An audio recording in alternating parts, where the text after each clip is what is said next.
Assalamualaikum warahmatullahi wabarakatuh. Selamat pagi. Salam sejahtera bagi kita semua. Apa kabar anak ibu hari ini? SD Hang Tua 2 luar biasa. Yes yes huha.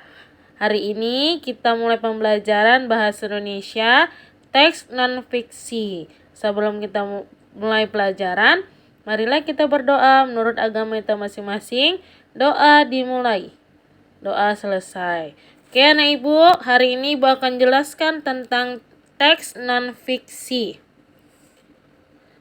Pengertian teks non-fiksi adalah karangan yang dibuat atas dasar fakta atau hal yang benar-benar terjadi dalam kehidupan sehari-hari. Non-fiksi merupakan sebuah karangan yang dihasilkan dalam bentuk cerita nyata atau cerita kehidupan sehari-hari yang dituliskan menjadi sebuah cerita. Ciri-ciri teks non-fiksi: 1. Ditulis dalam bahasa formal, resmi, atau baku. 2. Menggunakan gaya bahasa denotatif atau memiliki makna sebenarnya. 3. Disusun berdasarkan fakta. 4. Ditulis dalam bahasa formal, resmi, atau baku. Jenis non-fiksi. Non-fiksi memiliki beberapa jenis, namun secara garis besar non-fiksi terbagi menjadi 2, yaitu non-fiksi murni. Non-fiksi murni berisi pengembangan yang berlandaskan data otentik atau data yang sebenarnya. 2. Non-fiksi kreatif. Sebuah data yang berkembang berdasarkan imajinasi penulis. Hal ini dilakukan agar tulisan tersebut dapat menyentuh nalar atau pikiran pembaca serta emosi pembaca dan mendapatkan gambaran yang lebih spesifik seperti novel, puisi, dan prosa.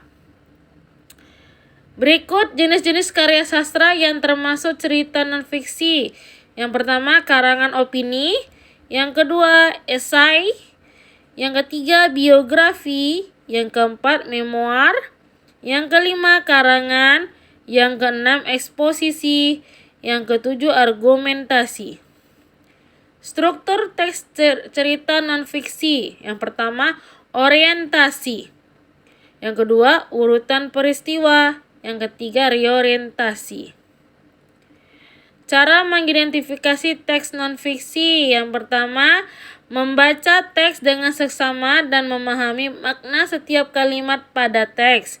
Kita bisa membacanya 2-3 kali agar lebih paham.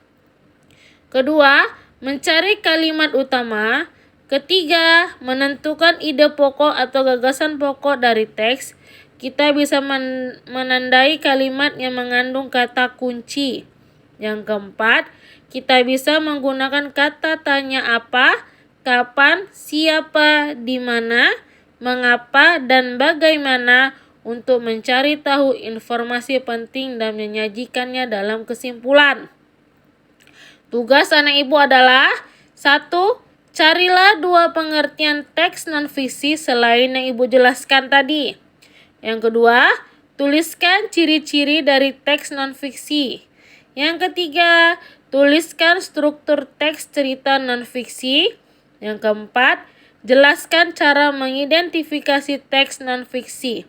Terima kasih, selamat bekerja, salam sehat, tetap jaga kesehatan, tetap di rumah. Assalamualaikum warahmatullahi wabarakatuh, selamat pagi.